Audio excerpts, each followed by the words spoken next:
Hey, welcome to the Mile High Podcast. So happy that you've joined us. If you're liking the content that we have, you're going to love our guest speaker who's coming to Mile High Church on April 26th. Coot Blackson is coming to speak about his great book, The Magic of Surrender. You can purchase tickets and be with us live by going to our website, and you can also join us via live stream. We hope you'll be with us. Thanks. So I'm going to lean into now, You Live, You Learn.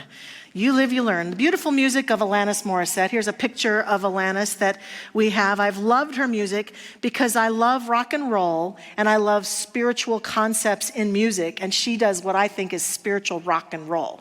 You heard divinity, you heard all sorts of words in just the songs we've played so far today. And not only that, I saw that she was doing a benefit concert a number of years ago for Agape. And I thought, she's one of us.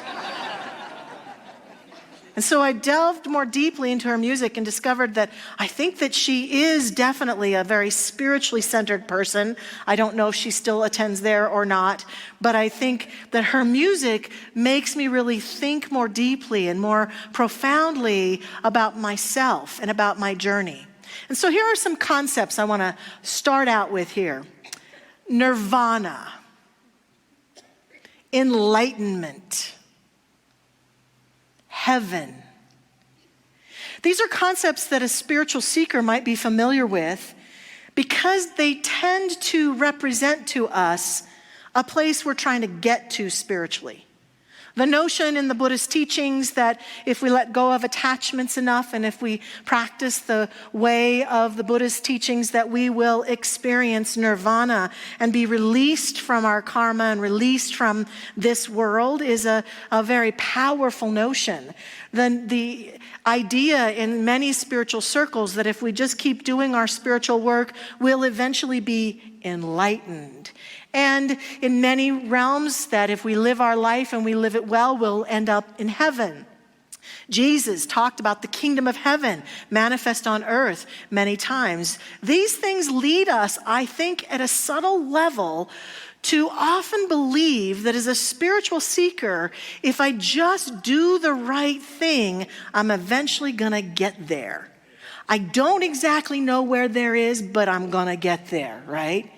And then we have, along with that, education. The notion that we have, especially here in the United States, in the Western world, North America, and many other countries, school. The notion that as a being, we go to school and we move through various grades and lessons, and then we graduate and we're done. And years ago, we used to have these events called the Dimensions of Mind Symposiums. I bet many of you remember those. We had a number of speakers come at what used to be the Regency Hotel, and we would spend all day there listening to all of these powerful speakers. And one year, Joseph Chilton Pierce showed up. I had not heard of him before. He is most well known for having written the book Magical Child.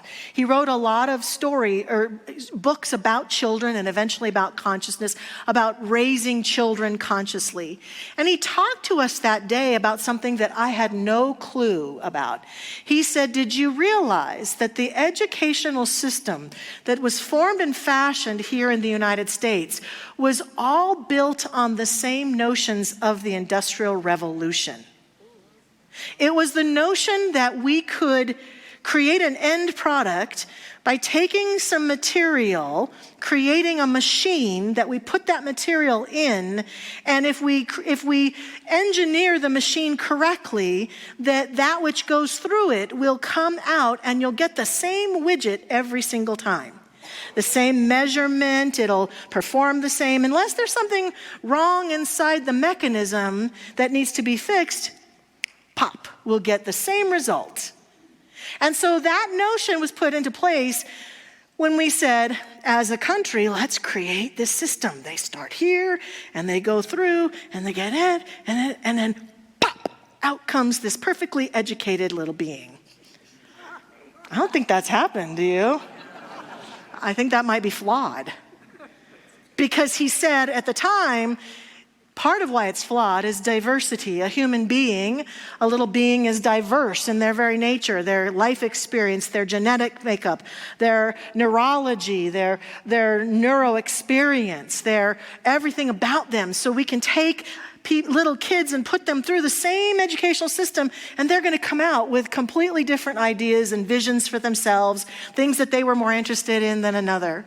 And not only that, what he said was one of the biggest flaws is that education is wonderful and we need it. It's not that we don't need it, but I don't know if you noticed, but when I graduated from school, there's a lot of stuff they didn't tell me. They didn't tell me everything.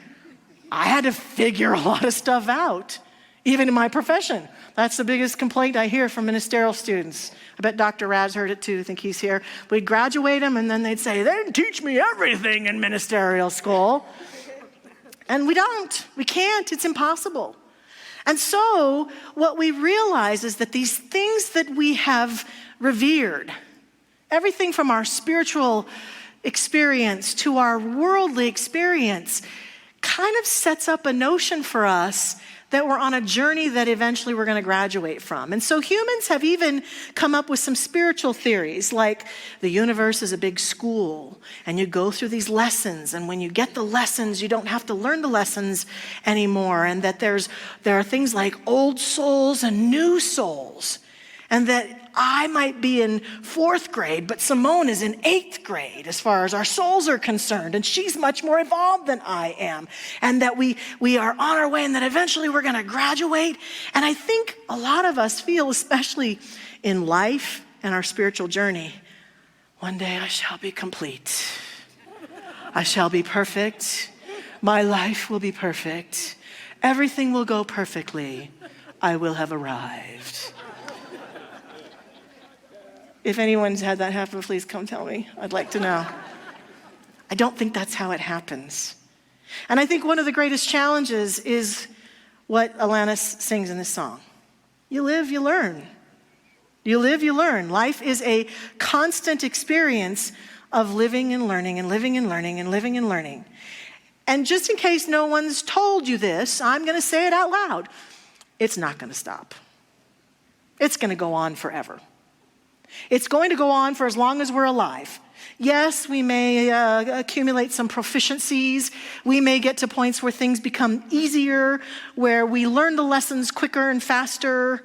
I don't believe that the universe is out there doling us lessons and saying, well, I'm going to make sure that you really get this today.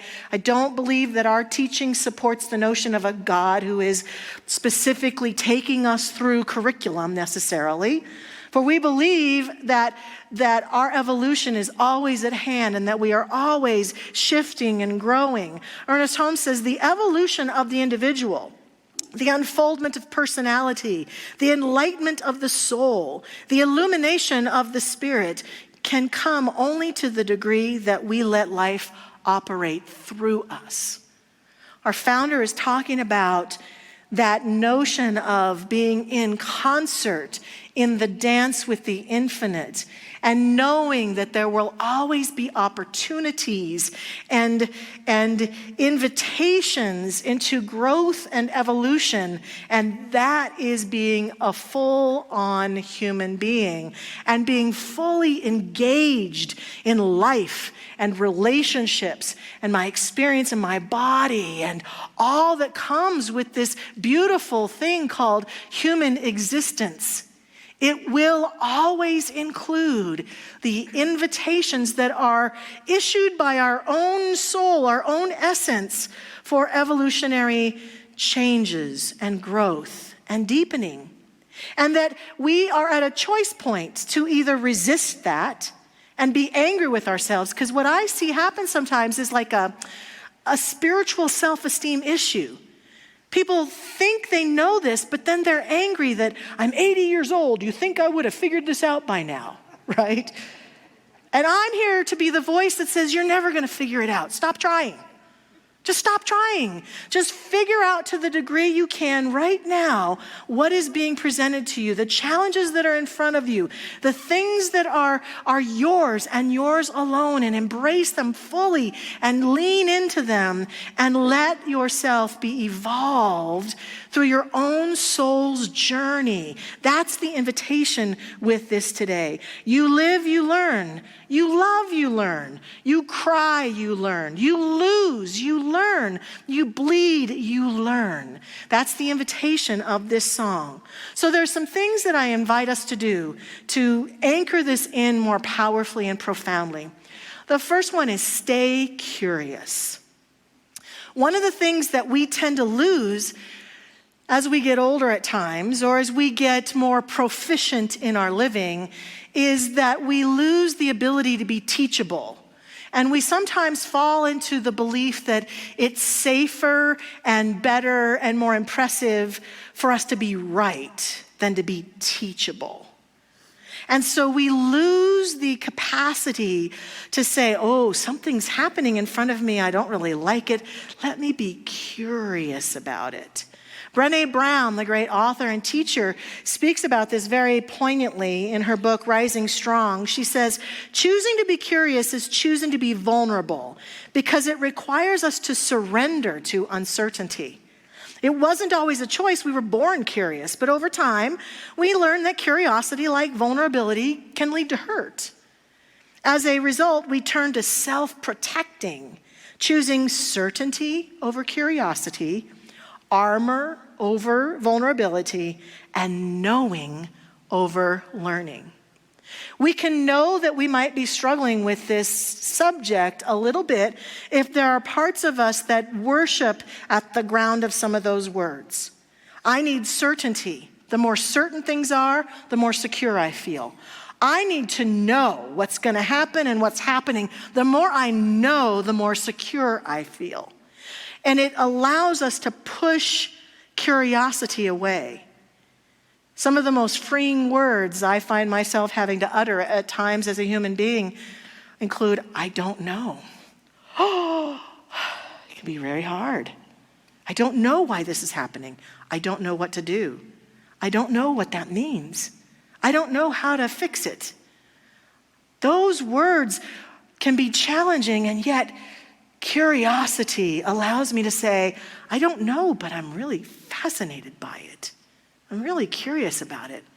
Stay curious, my friends. Sound familiar? Nobody got that one. I don't understand. Okay, you got it. All right, good, okay. Phew. So staying curious. Then we go into something that Brené points to, which is allowing ourselves to be embraced by the unknown. Buckminster Fuller said, the more we learn, the more we realize how little we know. And that is a place of opening in our consciousness. The more we learn, the more we realize how little we know. And so it's about letting go and of the need and the almost addiction to certainty.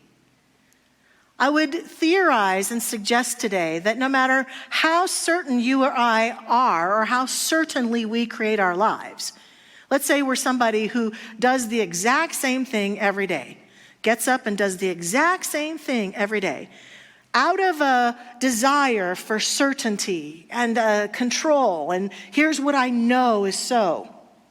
There's still way more uncertainty in that life than there is certainty. And in your life and my life, there is way more uncertainty than certainty, no matter where we are, no matter what we're doing. Even if we do the same exact thing every day and show up to the same Starbucks with the same barista for the same coffee, who knows whether the beans will taste the same that day? They might be a little more sour or a little more bitter. Who knows who else will be in the Starbucks? We never know. There's always uncertainty afoot. And the human who makes friends with uncertainty will assure themselves a happier, more open life, and I think will usher in that energy that Holmes is talking about that allows us to evolve and to shift and to turn our lives around. And then the last thing we can do is allow challenge to be our teacher. I pointed to it a minute ago, but sometimes I think in this teaching, we think that if we're really practicing science of mind right, our life should not have any challenges. It should be perfect. Because then I've got good consciousness, I'm thinking positive thoughts. And I've even known people who, in the midst of their greatest challenges, don't want to show up to classes or to church or to their small group or to a group of people like this because I don't want to bring everybody down. They're so happy and positive there. I don't want to be so negative. And I want to say boldly and brightly out loud, if you're having one of those days, this is the place you need to be. If you're having one of those days, a group of people who can love you and see you and support you, that's where we want to be. We want to be surrounded and enfolded by other people who can see the truth of us and stand with us and support us. And that this church is a place where we are not expected to be perfect beings, perfect humans on the path of life. Otherwise, how in the world would I be here getting to speak to all of you kind people? That just would not be the case. And so we all get a chance to walk our imperfect hearts home together, to support each other, to journey together, to walk the path of evolution together, and to support and stand with each other. The Tao, and Lao Tzu says in the Tao, in the pursuit of learning, every day something is acquired. In the pursuit of Tao, every day something is dropped. And so learning, growing, evolving is about that dance. It's about the invitation to constantly be learning and growing and evolving and being kind and gentle with ourselves. Understanding that if that's happening for us, we fall in what we call the realm of normal. That we are normal. Nothing is wrong. We are not broken. We are not defective. We are not dysfunctional. We are normal, evolving beings. Right now, I've got the honor of digging into the book Spiritual Economics a little bit, and we did a book study in the store outside in the lobby on Thursday. And Butterworth says, occasionally a student of truth will say, I have worked so very long and hard to develop understanding.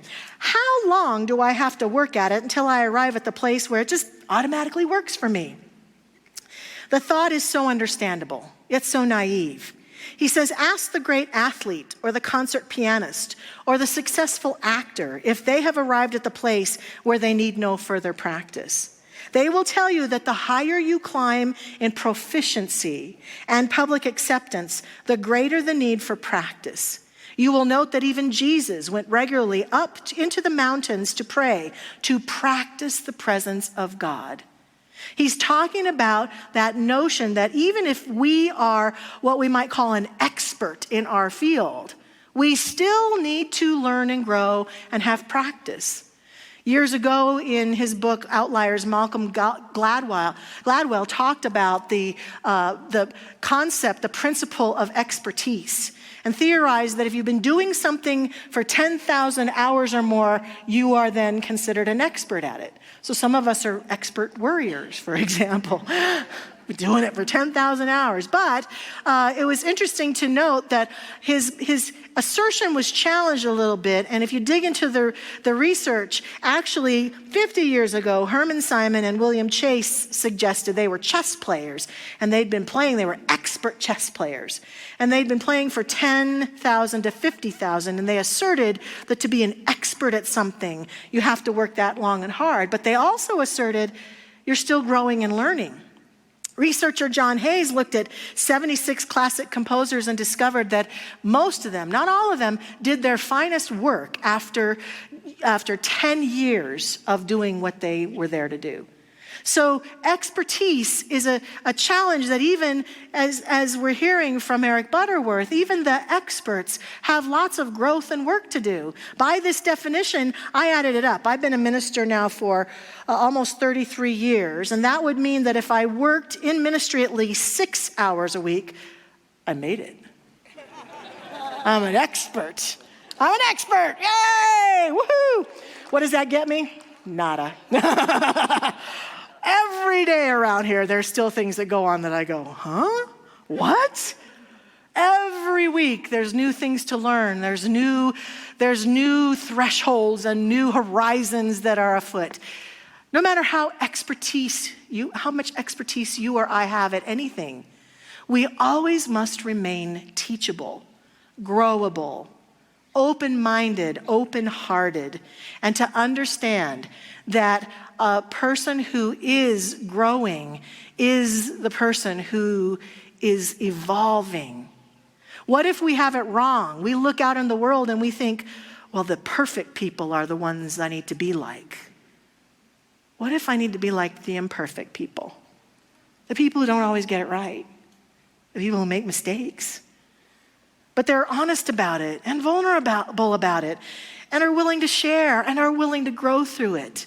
I think that's what it means to live, to learn, to evolve, to grow, to deepen. And that at the end of our lives, if we've done that, we will be happy. We will have said, I did good. I am good. And so as I close out today, I invite us to join together in prayer. And I'd like to read some words from John W. Gardner, who was the former Secretary of Health and Education and Welfare. It's from a speech that he gave when he was working in Lyndon Johnson's cabinet. And I invite you just to go within with me, or if we have our practitioner prayer partners who'd like to stand with me as we do this prayer, that would be fine. I invite them to do that, and we just take a deep breath, being open-minded to that learning, that growing opportunity that is right here, right now for us. Mr. Gardner says, the things you learn in maturity aren't simple things such as acquiring information and skills. You learn not to engage in self-destructive behavior. You learn not to burn your energy in anxiety. You discover how to manage your tensions. You learn that self-pity and resentment are among the most toxic of drugs. You find that the world loves talent but pays off on character. You come to understand that most people are neither for you nor against you. They're thinking about themselves. You learn that no matter how hard you try to please, some people in this world are not going to love you. A lesson that is at first troubling and then really quite relaxing. And so we relax into this reality of who we are. Indeed, what I accept and affirm is that the infinite light and life that God is has no capacity to abandon us, no matter what we're going through. There's no ability for this universal presence to leave us, to desert us, any more than gravity can leave or desert us, because it's unhappy with how we move about the planet. God, the infinite essence, is a principled presence that exists through us, in us, and as us. And it is always seeking for our journey in it, with it, and as it, of growing and evolving and allowing more of it to be expressed. Indeed, what if there's nothing to gain but only that which we need to let go of, such that more of the love and the light that God is as us may have its way in the world, in our life, in our relationships, in our bodies, in our hearts. And so this day, as we pray together, we are a yes for that reality. We say yes to that infinite light. We allow it to move through us. And we choose to recognize that the lessons, the journeys, the experiences that we have had that have taught us, that have deepened us, that have evolved us, are blessed moments that we can give thanks for. And the ones that we're currently in the midst of are blessed moments that we can give thanks for. And the ones that are yet to be are blessed moments that we can give thanks for. And we do, right here and right now. For we know at the core of us, no matter what is going on, we are good, we are God, we are light, we are love, we are the fullness of the infinite in expression, no matter what. We give thanks for this recognition of truth that goes with us now and that has its way through us now as we release this prayer into that law that makes it so. We let it be, we let it go, and so it is. Thanks for listening to the Mile High Church podcast. This podcast is made possible by the generous contributions from listeners like you. To make a donation, please visit milehighchurch.org.